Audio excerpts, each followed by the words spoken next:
We are cultivate. Cultivate. cultivate. cultivate. Cultivate. Cultivate. We are cultivate.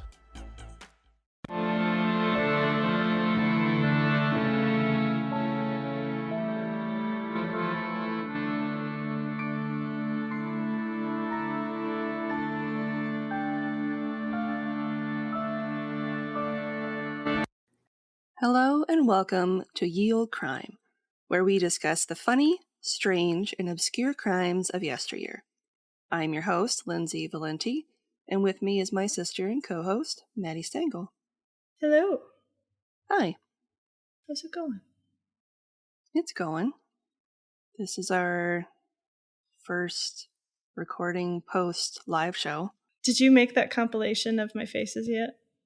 No, because Instagram didn't save the video on my phone. Really? And I don't know how I can get it. Because, with how the laptop was set up, it was basically the chin cam. It was looking up from underneath, so it didn't capture your faces. I'm going to have to see if there's some way to do it. Some way I can MacGyver it to work. And so if someone knows how you can download a reel off of Instagram from your own account, let me know. I'm sure there's some way to do it, and I'm just too dumb to know how to do it. Yeah. I completely forgot that there was a camera on me the entire time. So the horrified faces that I made were genuine. They definitely weren't hamming it up. Yeah. Yeah, peering back periodically to see how horrified your face was pretty great. Because normally I can see it in real time because I'm looking at you, but you were sitting next to me, so I couldn't see it. Yeah. Yep. Good times. Great times. All right. You ready? I'm ready. This week we are going to be discussing Cordelia Botkin. Ooh, nice name. It is a pretty nice name. Cordelia. You don't hear many Cordelias nowadays. No. You might now. I bet there's some people who are like, that is a cool name, depending on the story. Yeah.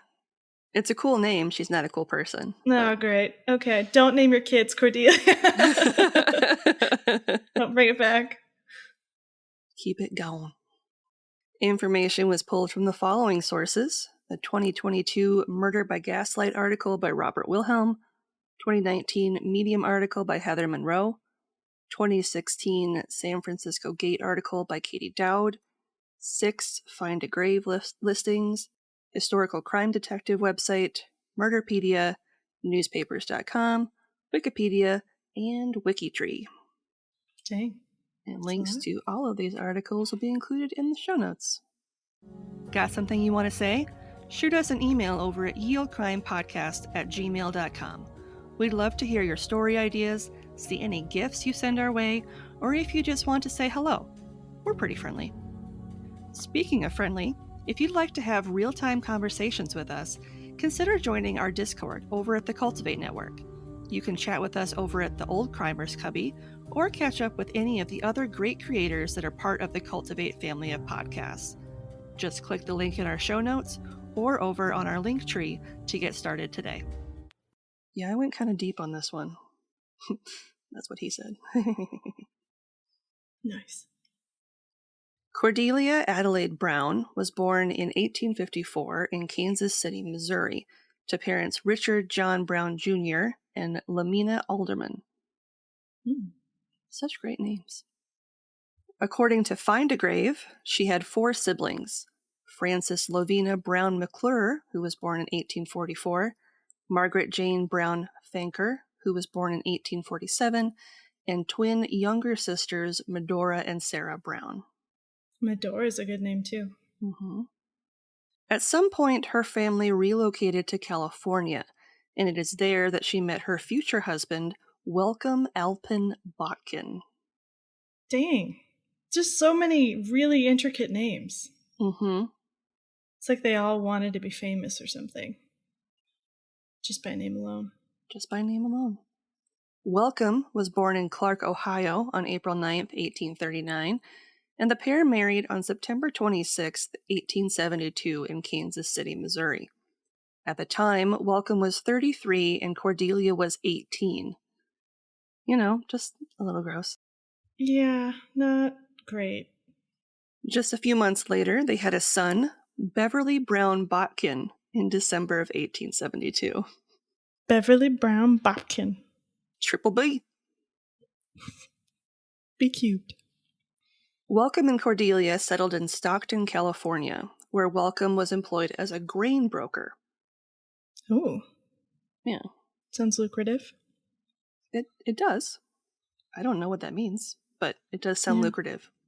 Over the course of their marriage, they became estranged, and everything changed when Cordelia met John Preston Dunning in 1895. John Preston Dunning was born on April 29th, 1863, in Middletown, Delaware, to parents Daniel L. Dunning and Lydia A. Jones. Okay. He had one sibling, a sister named Mary Dunning Brady, who was born in 1877. At the time that Cordelia met John, he was married to the highly religious Mary Elizabeth Pennington Dunning. Another crazy name. Mm-hmm. Like this is just setting the stage for a musical. It is. Just the names alone. They married on February 12th, 1891. Mary was born on January 14th, 1863, to parents John Brown Pennington and Rebecca Rowan Pennington in Delaware. Her father was a congressman, and Mary had 3 older siblings: Henry, born in 1846, Ida Harriet, born in 1854, and Thomas M., born in 1858. Nice. I want to pretend the M is for like Maximilian or something crazy like something that. elaborate. Mm-hmm. Thomas Mortimer. Keeping with the theme. Thomas Mortimer Pennington. I like it. I do too. John was a known alcoholic and gambler. Great. Shacking up with the super religious lady. Yeah. Of course. Who worked as an award-winning foreign war correspondent at the Associated Press's West Coast Bureau in San Francisco. Dang. Okay. He had been promoted to the superintendent following his overseas assignments in Samoa and Chile. Oh, wow. Look at him. Mm-hmm. John and Cordelia met by chance while he was biking in Golden Gate Park. His bike had broken down right near the bench where Cordelia was sitting. The pair struck up a conversation as he fixed it, flirting shamelessly. And by the time his bike was fixed, John had secured a date with the smitten Cordelia. Ooh. This was scandalous on a number of levels, Right. because they are both married, and she is unattended. Ooh. Broad daylight. Super busy park. Just meeting up with this dude who is not her husband. Damn. Like in a space where anyone could see you. Mm-hmm. Not only that, but in 1895, so the year they met, Cordelia was 41 and John was 32. And he was completely infatuated with her. What? Is this Cordelia gets her groove back? Like, Wow. I don't know. This despite the fact that he was married and had a baby daughter named Elizabeth. Perfect. Let's leave the small child. That'll work. Mm-hmm. Cordelia, although frumpy and almost 10 years John's senior. Rude. She was described as frumpy. That's so rude. Like, she can pull people 10 years younger than her. You should lower your voice. Yeah. I know Cordelia isn't the nicest lady, but like, rude. Yeah. She thought very highly of herself and bragged about posing for over 100 pictures, with her favorite pose being that of her hands behind her head with her elbows out. Oh my god. Over 100 photos. That would have been a ton of photographs then. Yeah. Yeah, that was a lot. This is no ye old Instagram model. Yeah. Frumpy Instagram model. And the only person that Cordelia loved more than herself was John. Aw, that's not great. She didn't love her own husband. Yeah. The pair had a torrid affair over the course of 3 years. 3 years without being caught? Oh, it was like known that they were together. Wow. Yeah. So when Mary, John's wife, learned of her husband's dalliances a year into his affair with Cordelia in 1895, she and their young daughter moved back home to Dover, Delaware to live with her parents. Oh. Yeah, because it would have been, she wouldn't have been able to divorce him for religious reasons. So now she was just the spouse that wasn't there. Yep. That happened a lot, didn't it? Yeah. Women would move away and just hope that their spouse would like eventually die so that they could remarry. Yep. Or come to his senses or whatever and come back, and they could just spin it however they wanted to. Oh, that's so awful. That poor woman. Mary didn't deserve it. Yeah. At the time of their affair, Cordelia was living at the Hotel Victoria, where she received regular remittances from her estranged husband, Welcome. So he basically was like sending her money every month for. So he was like, okay, cool. I don't want to be with you anyway, but like, I'll still finance. Yeah, go live your best life. Who is this woman? Cordelia is this. I don't know. She just have like crazy pheromones? I don't understand. I don't know. Like Sex Leopard from what, Ron Burgundy? Sex Panther? Sex Panther. 40% of the time, it works every time. She just bathed herself in Sex Panther. For a while, life seemed to be idyllic for the pair. At least until John was caught embezzling over $4,000, or around $134,000 today, to pay off his gambling debts. Oh, snap. He liked to bet on the ponies. Yeah, and he always picked the wrong one, apparently. He was not good at it. He was never correct. After this, he was also let go by newspapers he had been writing for in Salt Lake City, as well as San Francisco. I forgot he was a journalist. Could you imagine the gossip columns writing about one of their own? Yeah. They would have loved that. Yeah. And it was after this that he ended up moving into the Hotel Victoria with Cordelia. Oh my God. Yeah, because he probably had nowhere to go because he's broke. Yeah, because I doubt he still had the house where he and his wife were living. Right. He probably ended up selling that for... Definitely not paying any sort of child support. Mm-mm. Cool dude. Really stand-up guy. Yeah. He's great. On March 8th, 1898, John was able to resume his journalism work when he was called away to cover the Spanish-American War in Puerto Rico and Cuba as the lead reporter for the Associated Press. Really? Still? He was good at his job when he wasn't embezzling money, so...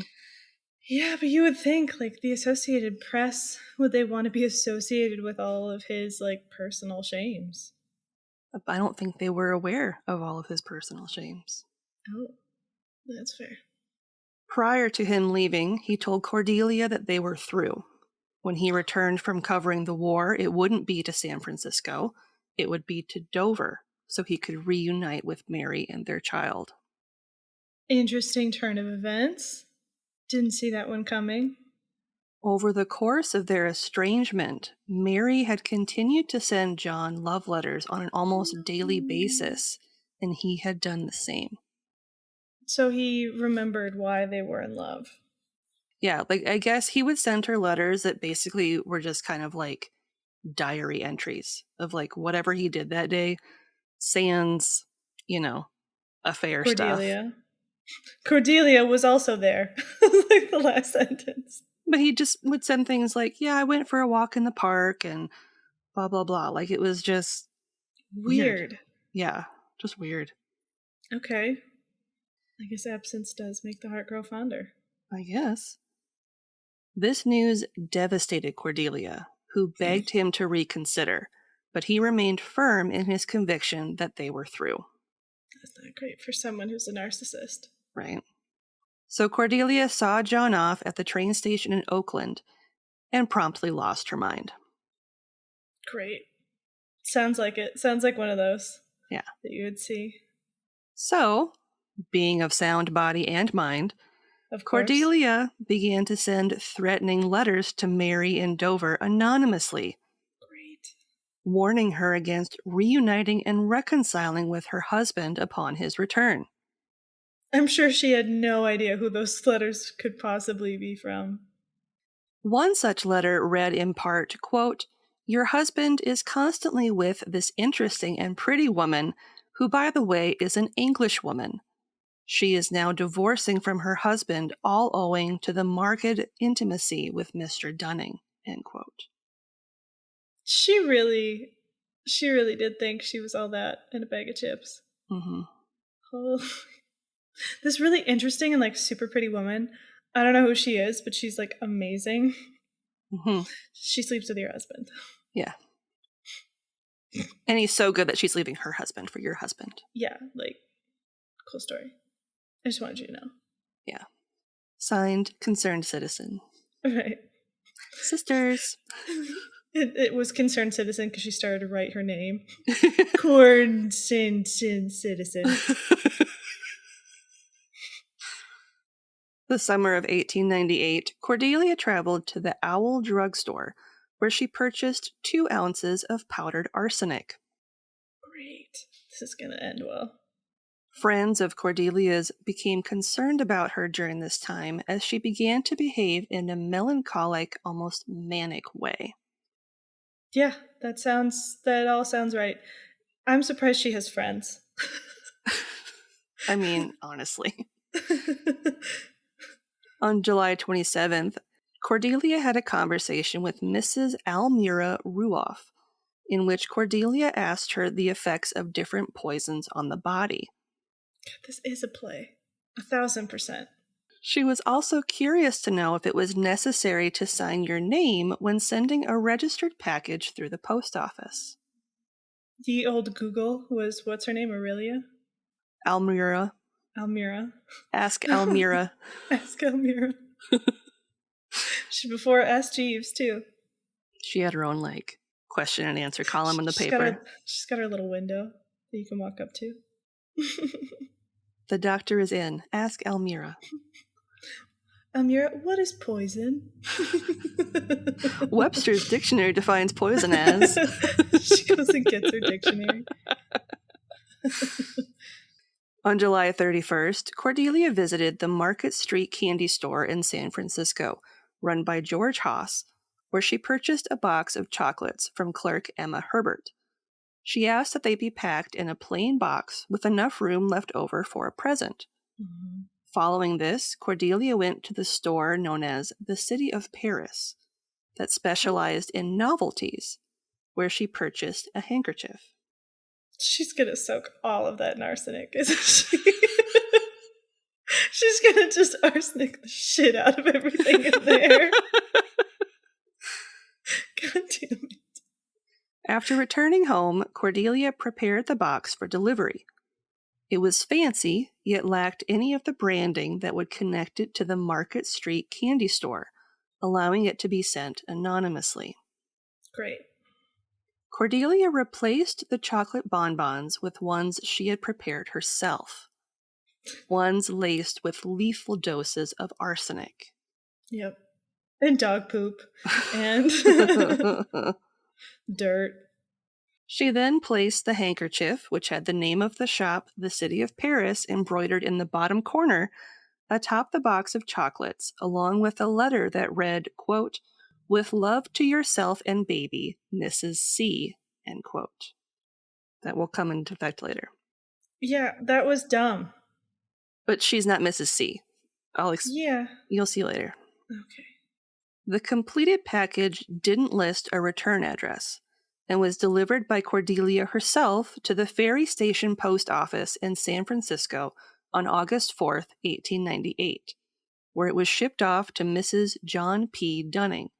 The box arrived at the Dover Post Office 5 days later on August 9th and was retrieved by Mary's young nephew, Henry, who they had sent to pick up the mail. All of that chocolate would be so melted and nasty. That handkerchief would just be gross. 5 days of travel in the middle of summer. Ugh. Upon returning home, Henry handed the package to Mary. Inside was an elegant white box wrapped with a pink satin ribbon. The box had bonbons written on the top in a fancy gold script, and inside were rows of chocolate creams, oblong bonbons, and chocolate drops.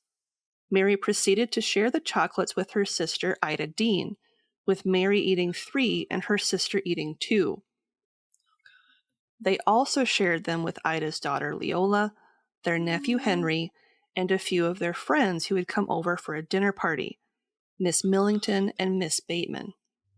Within hours, everyone who ate the chocolates became violently ill with severe stomach pain and intense bouts of vomiting. Fearing food poisoning, a doctor was sent for, but none of the usual remedies had any effect. Yeah, because they were being murdered. By the morning of August 11th, Ida Dean was dead, and Mary Elizabeth Dunning soon after on August 12th. Mary was 35 and Ida was 44 at the time of their deaths. The August 13th, 1898 edition of the Daily Republican noted the passings as follows. Quote, Mrs. Dunning opened the box and handed it to Mrs. Dean, Miss Dean, Miss Bateman, Miss Millington, and Harry Pennington. The excellent quality of the candy was commented by one of the party. Mrs. Dean was seized with a nauseous feeling shortly after retiring, and she died on Thursday afternoon. Mrs. Dunning at the same time was seriously affected, and her condition remained the same until yesterday afternoon when she improved, but died last night. Harry Pennington is in a serious condition, although the physician is of the opinion that his life will be saved. Leola Dean, Miss Josephine Bateman, and Miss Ethel Millington, who were affected by eating the candy, are on the road to recovery. End quote. That's insane. I wonder if they just had one instead of 3. Yeah, they think that the bonbons were the only things that were replaced, and that the other chocolates had just been like sprinkled with arsenic. Okay, so they might not have gotten like a full dose, a full lethal dose. Yeah. Just enough to really clean out your system. Yep. Great.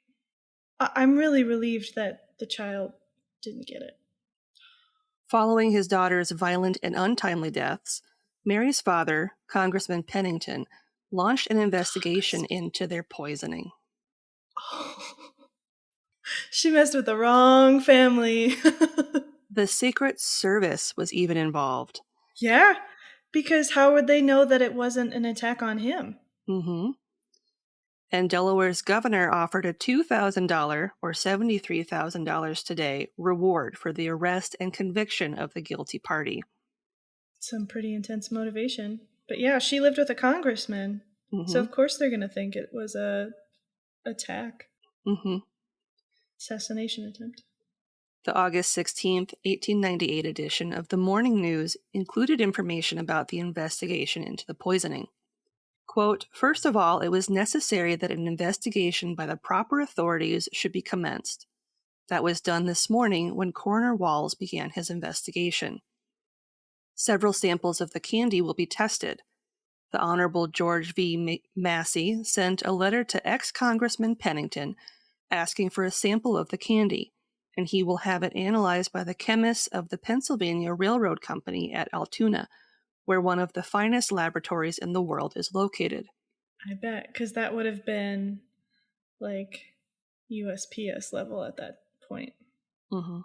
Because everything would be via train. Yep. Essentially. Another piece of candy will be analyzed by the chemist employed by the Associated Press, by whom Mr. Dunning is now employed, while Mr. Pennington will send a specimen to Dr. Theodore R. Wolfe, state chemist at Newark. When these tests are made, the result will be announced to the coroner's jury, end quote. Damn. So I think it's really telling that they sent samples to 3 different people to test. Yeah. So then, the results couldn't be tampered with. Right. Well, this is, I mean, again, if you sent this to a congressman's house, former or not, it's going to be held to the highest degree. because you tried to kill a public figure, whether Mhm. you were going after his daughter or not, because you're an ignorant piece of shit. Yep. I bet she didn't know that, did she? I don't think she knew that. Yeah. She should have asked Elmira. Yeah. Amira, Who's- is it a good idea to send this to an ex-congressman's daughter? Is Mary related to anyone famous? That I should be wary of? Given that the package had come from San Francisco, the police there started their own investigation into the case as well. Ida's husband, Joshua Dean, believed that the poison had been added to the package after it had arrived in Dover, while Mary and Ida's father believed it more likely that it had been tampered with prior to it being shipped. Yeah, I can see why they would look at both options, though. Because, I mean, you really wouldn't know Yeah. if... I bet it was pretty easy to tamper with the package then. Yep. I mean, it still kind of is now, as Yeah. long as you have the right tape and stuff. Right away, Congressman Pennington noted that the handwriting on the package that had contained the chocolates matched several of the anonymous letters that Mary had been receiving. She's not smart. I hope it won't come as any surprise that the first person law enforcement reached out to for questioning was her estranged husband, John. Yeah. I mean, that makes sense. Once John received word in Puerto Rico that his wife had died quite suddenly, he immediately made his way back to Dover aboard a ship. Upon his return, he was set upon by reporters curious to know who had poisoned his wife. He admitted that while he had been in San Francisco, he had affairs with 3 different women. Not just Cordelia. Mm-hmm. Oh my god, Cordelia would be fuming. Mrs. Louise Seeley, Mrs. Clara Abragast, and Mrs. Cordelia Botkin. This has to be a play. These names. Oh Right? my god. When he was shown the package and the letters that Mary had received, he knew immediately that Cordelia was responsible. Horrible discovery. Like when you're trying to do right by your family finally after being a piece of shit for so long. Mm-hmm. For 3 years, yeah. And you're the reason she's dead. Mm-hmm. In the August 22nd, 1898 edition of the Evening Mail, they described Mrs. Botkin as follows. Quote, Mrs. Botkin is a clever woman. She is educated and polished in manner, and an interesting conversationalist, always ready with bright repartee and French phrases. She is a woman of medium stature, plump, rather prepossessing, with fine gray eyes and dark waving hair. She is 42 years of age, but would pass for several years younger. That she has a fondness for the drama, and mayhap at a time in her life had aspirations for the stage, suggests itself in marked style. So given is she to be dramatical, yes, even tragical, in discussing the tragedy and the manner in which she has been associated with it. End quote. Yeah. I mean, that all makes sense. It also makes sense as to why she was so alluring to him. Like, from going and being like, ugh, she's like old and frumpy, to actually no, she's super engaging and really enticing. And although she seems plain, she's not. Yeah. Like, if he was already with 2 other women and his wife, she would have had to have something to draw him in, because that would have kept somebody very busy. 3 ladies, 4 ladies. Yep. It's a lot of dalliances. Chemist Dr. Wood examined the remaining chocolates and confirmed that they had been laced with arsenic.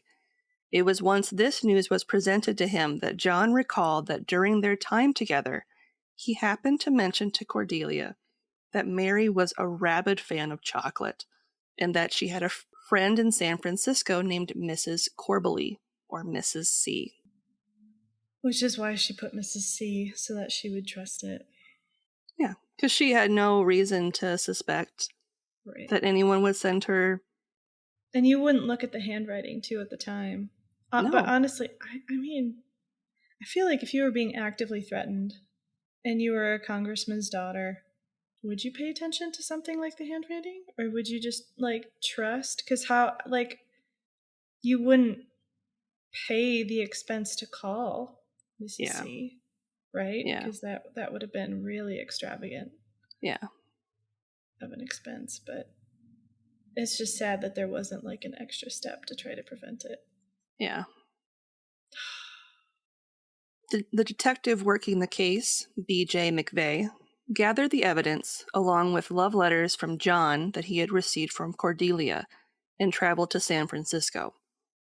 Once there, he employed the help of Theodore Kitka, an expert handwriting analyst, who was able to confirm John's suspicions that Cordelia had, in fact, not only been the culprit behind the anonymous letters, but had sent the poisoned chocolates to his late wife.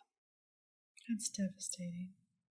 Once it became clear who their suspect was, Isaiah Lees, the San Francisco chief of police, took over the investigation. Turns out it wasn't hard to track Cordelia down. She was in Stockton, California, visiting her estranged husband, Welcome, and their son, Beverly. Oh, convenient. When she was shown the arrest warrant, Cordelia was quoted as saying, quote, "The chagrin is past. The horror is over. I have suffered all the humiliation. I am ready," end quote. Oh, God, I hate her so much. But not before she packed a trunk of clothes for jail, which was so heavy that it required 2 deputies to carry it, while she was escorted from her home on the arm of Detective Edward Gibson. Great. Yeah, don't handcuff her or anything. They did handcuffs then. They didn't handcuff ladies if they didn't have to. Annoying. While Cordelia was being arrested, the police were busy gathering further evidence. Clerks from Owl Drug Store, Market Street Candy Store, and the City of Paris Novelty Shop all recognized Cordelia straight away.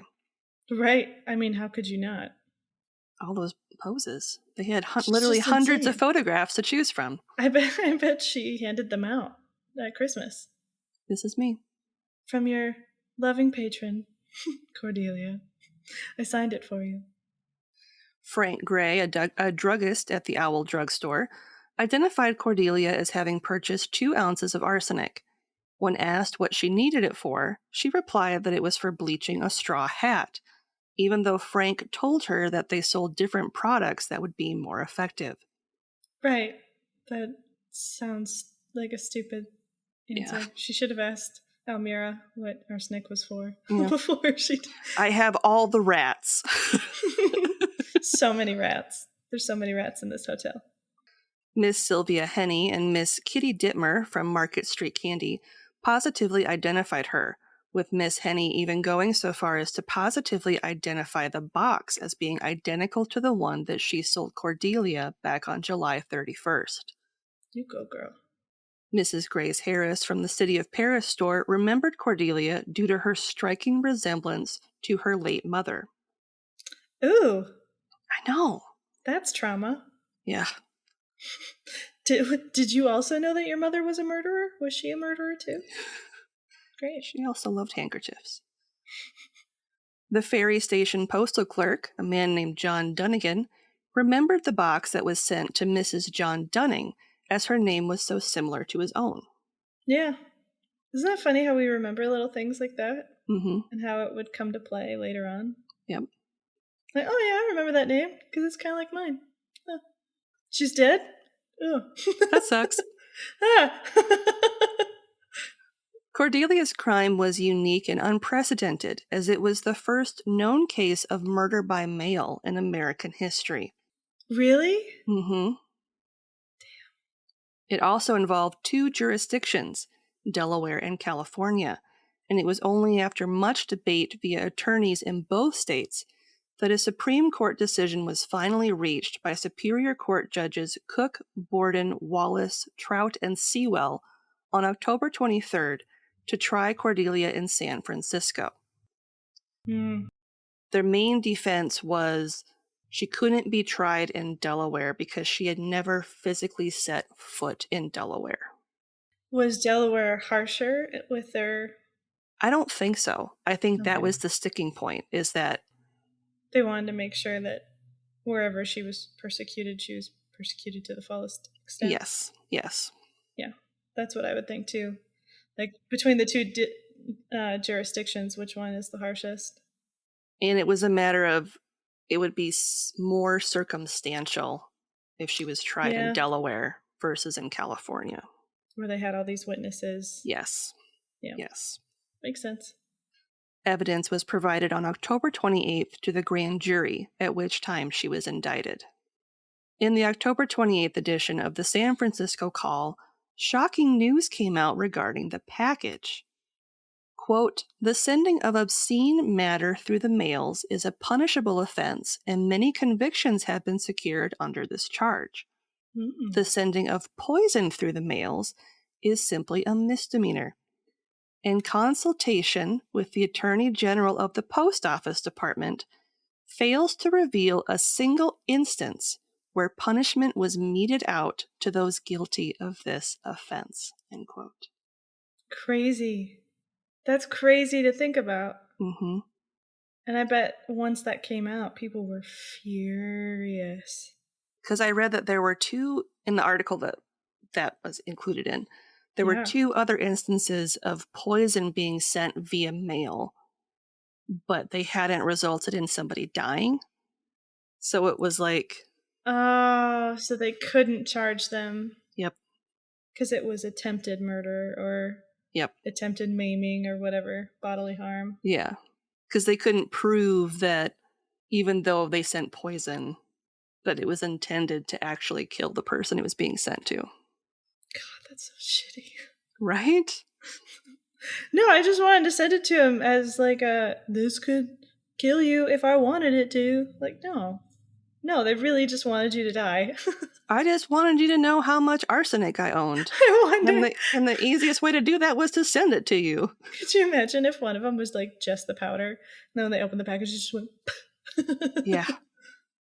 Well, think about anthrax. I mean, like, you know what I mean? God, could you imagine if these crazy people had access to that? Oh, God. At that time? I can't.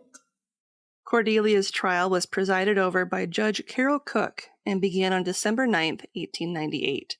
A female? No. Oh, it's a male? It's a man. Okay. Yeah. I haven't heard a lot of Carols as men, but that makes sense too. Yeah. It's spelled Carol kind of like Carroll, Iowa, with 2 R's and 2 L's. Oh, okay. I was like, this is crazy. It keeps getting crazier. A female judge. Oh my God. The hell you say? No, it was just like this curmudgeon-y gentleman. That was Carol. Cordelia seemed carefree during the first few days of her trial, smiling during questioning, at least until December 12th. It was on that day that the prosecution shared that 2 men employed by Hotel Victoria, porter W.P. Rosello and clerk W.W. Barnes, had found paper, string, and the seal of the candy box in her apartment, room 26. I bet she would have been like, you went through my stuff? How dare you go through a lady's trash? At that point, it became quite clear how Cordelia had managed to doctor the chocolates before sealing the box back up prior to shipping it to Delaware. Yep. It makes sense that they would have been able to do whatever they wanted because it's not her home, it's a hotel. Yep. So that's another big miss on her part. Yep. On December 30th, 1898, the jury spent 4 hours deliberating before Judge Cook found Cordelia guilty of 2 counts of first-degree murder. On February 4th, 1899, she was given a life sentence and sent to the women's ward at San Quentin. Ooh. Following her incarceration at San Quentin, an appeal was sent through. The process took 4 years, and the U.S. Supreme Court granted her a new trial. What? There was something that happened during those 4 years where a judge had done something like to coerce the jury, and so her lawyers kind of jumped on that and were like, oh, this kind of thing was similar to what happened to Cordelia. So then they were able to like twist it to be like, well, she needs a new trial too. Awful. So in March of 1904, Cordelia was tried again, this time before District Attorney Lewis Francis Byington, but once again found guilty on August 2nd. It was noted that 9 members of the jury favored having her hanged, Nice. but all ultimately agreed to her serving a life sentence. While awaiting a decision from the Supreme Court, Cordelia was held at the Branch County Jail. It was around the time of her second trial that Judge Cook's wife passed away, and he would often visit her grave. There's a point to this. I hate this. On a random Sunday, as he was on his way to visit his wife's final resting place, I'm sure you can imagine his astonishment when he happened to see Cordelia riding in a streetcar in San Francisco, completely unaccompanied by guards.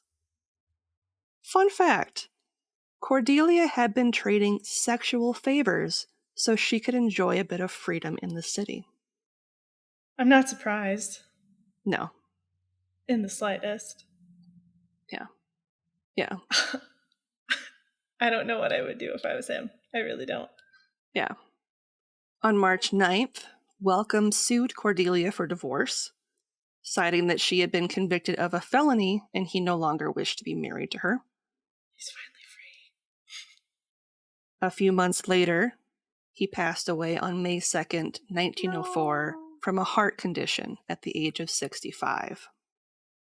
Just a year after that, Cordelia's son Beverly passed away on May 3rd, 1905, in Byron, Contra Costa County, California. His death was noted in the May 5th, 1905 edition of the Stanislaus County Weekly News as follows. Quote, Beverly Botkin, a former resident of Modesto, died Sunday at Byron Springs. He was the only son of Mrs. Cordelia Botkin, the convicted murderess of Mrs. Dunning of Delaware. Mrs. Botkin is now in the San Francisco County Jail awaiting sentence, but was allowed by the court to attend her son's funeral last Wednesday. Her trial was one of the most sensational ever in the Pacific Coast Court. Beverly Botkin came to Modesto 5 years ago and operated a bucket shop in connection with one in Stockton, which was in charge of his father, Welcome Botkin. Mm-hmm. He remained here until the arrest of his mother, when he and his father moved to San Francisco, where the latter died just a year ago. Beverly Botkin was 35 years of age and a native of Missouri. While here, he enjoyed a rather unsavory reputation and was known as a hard drinker. End quote. What a terribly sad obituary. That, wasn't even about him. Yeah. Are they assuming he killed himself by drinking or something? They didn't... I don't know. Because they didn't say how he died. Yeah. Normally, if it's, a medical reason, they call it out. But wouldn't you drink too if your mom was so insane? Well, I think you might be on the right track based off what I'm going to share with you next. Okay. What wasn't noted in his death notice was that his wife, Zeta Hope Ewell Botkin, had passed away a few months prior on February 16th, 1905, at the age of 26. The pair had a daughter, Catherine Botkin, who was stillborn. Yeah, so he had a horrible, horrible life the past few years. I couldn't find much information on either, but based on how quickly Zeta passed away after her daughter, I think it's safe to assume that it had something to do with complications from Catherine's birth. Zeta had been born on May 17th, 1878, and I have no idea when she and Beverly got married. That's just so sad. He was abandoned by his mom, tried to live well with his dad. His mom is doing crazy stuff, so then they have to move again. He has this wife, they're about to have a baby. The baby dies, the wife dies, his dad dies, his mom's in jail. Mm-hmm. Yeah, I can see why he would drink. Yeah. Cordelia was transferred to San Quentin State Prison once again in May of 1906, following the Great San Francisco earthquake, when the jail she had been at became overcrowded. About a year later, John Preston Dunning died on April 17, 1907 in Philadelphia, penniless after suffering a cerebral hematoma. He was almost 44 years old at the time of his death. And I guess he died super young too. Subdermal hematomas, people nowadays barely survive those, so I can't imagine they'd even know what to do at the time. In some of the articles, they said he died from drinking. Like he became an even worse alcoholic following the death of his wife. Yeah. You drink alcohol, you fall. You have a brain bleed. There you go. Yep. After losing so many of the people that she loved in such rapid succession, Cordelia's mental health began to suffer. Was it even there to start? Yeah, right. When she learned of John's death, her depression worsened. In February of 1910, she petitioned for parole due to her ill health, but was denied. Good. On March 7th, 1910, Cordelia died in prison from, quote, softening of the brain due to melancholy, end quote, at the age of 56. That's a weird way to die. Yeah. She is buried alone in Oak Mound Cemetery. Softening of the brain. Did they look at her brain? Like, I really want to know. They must have done some sort of autopsy on her because she died in prison. Softening of the brain. Yeah. Well, that was horrible. It'd be a really good play. It would be. I think a movie was made about it. Yeah, I can see why. Like, that's insane. Yeah. The whole thing. Top to bottom, and it was a true story. Yep. Just her on the fucking streetcar in San Francisco. Yeah, I gave the guard a blowjob, so now I'm just out on the town. Like, what the fuck? Just doing some light shopping, some window shopping. I can't with this story. Cordelia, why? If you're interested in ad-free content, consider supporting us with a one-time donation either over on Buy Me a Coffee or our Venmo page, both of which are in our link tree and in the show notes. If you'd like early ad-free content, not to mention some bonus material, become a member of our Patreon today for as low as $1 a month. We have to talk about our show. Okay. Who are we and what do we do? I am Martha Madrigal. And I'm Charles Tyson Jr. We are the hosts of Full Circle, the podcast. You are a beautiful white trans woman. I will take that. Of a certain age. And you are a gorgeous black cis pan man who has shared my life for 10 years. And we're engaged. I put a ring on it. Yeah, you did put a ring on it. It's a pretty ring, too. Now we have a podcast. Yeah, there's not much we don't talk about here. It's true. We talk about LGBTQ issues, headlines of the day. We talk about fun things too, like movies and music and television and pop culture. Mm-hmm. And we talk about what it is to be black in America and what it is to be trans in America and how those things intersect and collide. And child, it gets interesting. And you can check us out every Tuesday wherever you get your podcasts. Because once again, we're Charles Tyson Jr. and Martha Madrigal, and this is Full Circle, the podcast. Are we done now? I think so. Okay. This week's podcast plug is the Full Circle podcast. Writers, activists, and creatives Charles Tyson Jr. and Martha Madrigal come to you each week with their unique brand of wit and humor as they discuss current headlines affecting the LGBTQ+ community, pop culture, and navigating life as a black queer man and a white trans femme, recently engaged. After 10 years of friendship and another 10 years as a couple, these former tavern owners invite you into their home at East Barbary Lane each week to visit with them, their needy Pomeranian, and 2 eternally feuding cats. Nice. They both were on a fairly recent episode of Can You Crack the Cramp Word, and we will have a link to their show in the show notes. Nice. And this week's listener question comes from our friend Carrie Ann, and she would like to know, would you rather face a chainsaw-wielding serial killer or a terrifying monster mutant? Monster mutant.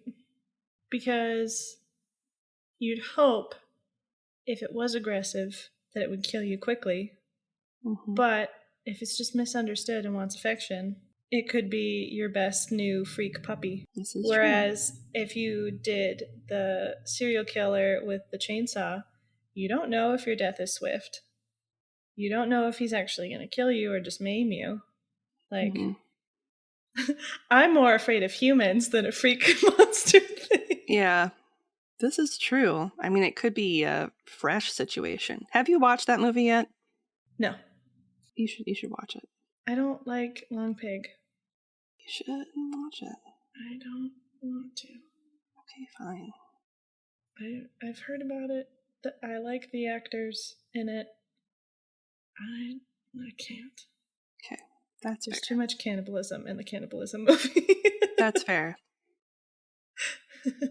I would also go with the Monster Mutant, just because I would hope it would be something where, like you said, death would come swiftly, if death is coming. Or maybe you would be better able to distract them to run away. Or you get like a cool new friend in the woods that you get to like feed chickens and stuff. Or like fish heads too. Yeah. It could just be like your friend in the cave down the road. Your He's just friendly hanging cave out. bound Mutant monster. monster. He just wants head scratches. It's like a real life version of My Favorite Monster. You know, I'm gonna pull the White Lady card. We do this with pit bulls. We can do it with mutant monsters. Pit bulls are amazing dogs. we can tame them. I just love that constant joke of like behind every strong white lady is like several rehabilitated pit bulls that everyone else was terrified of. Fair. I love that trope. Fair. And it's so true on so many different levels. But yeah, I'm gonna go with that. I'm gonna pull my White Lady card and say that I can make it a fun, creepy puppy. I second that. Yeah. I'll hop on your crazy white lady train. Yep. Choo choo. All aboard. All right. What's something good you'd like to share? The strawberry. So my fiance got me a strawberry plant and a matured beefsteak tomato plant. Mm-hmm. And the beefsteak tomato plant, despite being 2 years matured, is being a little jerk and is not flowering. I don't know if we'll get any this year. He also like loves to fall over, which is so rude. Despite my many attempts to like make him happy, he's not.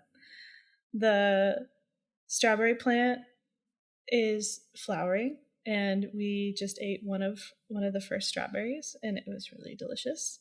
And we have a raspberry plant that just started to flower, so we might actually have raspberries this year too. So nice. Just some minor urban gardening. I've got rosemary, oregano, and lavender too, and they're all doing super well. So it's been really fun to watch them grow and have it in a spot where they could grow, because where I lived before, the sunlight was just not conducive to anything living. So That's us fair. included, we were sad from the lack of sun. So that's fair. It's been really nice having some garden buds. What about you? So the Minnesota One Wheel Group does, they call it a stoke float each year around this time in Stillwater. Oh yeah. So we went to that this weekend. We had gone last weekend to just kind of like try out the loop to kind of see how it looked, because there had been because there'd been a lot of flooding in Stillwater. So we wanted to see like if there were areas that were washed out that we weren't allowed to go. And last weekend we went, and there's this section where you can like get on the bridge that goes back over the river. Mm-hmm. Not the lift bridge, a different bridge. Okay. And there's like a lip that I wasn't able to get over, so I wiped out last weekend and landed on my right butt cheek, and it hurt really bad, and I like hyperextended my shoulder. And I was like, that can't happen twice. Oh my god, it totally happened twice. And it totally happened twice, because yesterday I was fine on the loop, Thomas was ready to record like a victory video of me going over the bump that I fell on, and I was like, nope. And I stopped. I stopped, picked it up, and carried it over the little crack, and then got back on and went. I was like, nope. Fool me once. And I was like, I'm not doing that. Sorry. That's fair. And it wasn't until we were done with the loop and we were heading back to the car to pick up my oldest so we could go grab lunch that I like wiped out and landed on my other butt cheek. So now both of my butt cheeks are bruised, but it was good to go outside and enjoy the nice weather and ride around. My body hurts, but the sun is out, so that's it was beautiful weather. It was, thing to say. you know, the weather was nice. That's all we can say here in Minnesota. At least the weather was nice. Like the worst thing happened, but you know, it was gorgeous out. There was a breeze. Almost no humidity. And butt bruises heal. So I do have a lot of cushion, so I'm fine. Amazing. On that note, let's shut her down. Let's shut it down. Looking for more content? You can find us online at yeoldecrimepodcast.com. If you'd like to see pictures from this week's episode, not to mention bonus content and funny memes, make sure to follow us on Twitter at yeoldecrimepod and on Facebook and Instagram at yeoldecrimepodcast. On TikTok? Of course you are. Follow us at yeoldecrimepodcast. A great way to support the show, if you can't do so financially, is to leave us a 5-star rating and review on Apple Podcasts, Podchaser, Good Pods, or Podcast Addict. You can also leave comments on Spotify. This week's isn't really a review, but it is a really nice note that we got from a new listener through our website. Oh, okay. And it says, "Hi ladies, new listener here. I stumbled upon your podcast when looking for info on Elizabeth Budd Graham." She was a witch we covered for the back. "Loved your episode so much, I went back to episode 1 and now I'm hooked. I'm literally crying here at work laughing so hard at all the uterus issues sending people to the asylum." Oh my god, there were so many. There were so many. "Just had to tell you. Now I'm taking my uterus back to work. Have a great day and can't wait to see what other stories you cover." It's either Marin or Marin. Either of those. Nice. Thank you for being a new listener, and we hope you thank you so continue to much. listen. Aw. If you want a playlist of all our episodes on YouTube, click the link in our show notes or in our link tree and subscribe today for not only a list of our full catalog, but a separate list as well, just of our Can You Crack the Cramp Word segments. And on that note, as always, I'm Lindsay. And I'm Madison. And we'll see you next time with another tale As old as crime.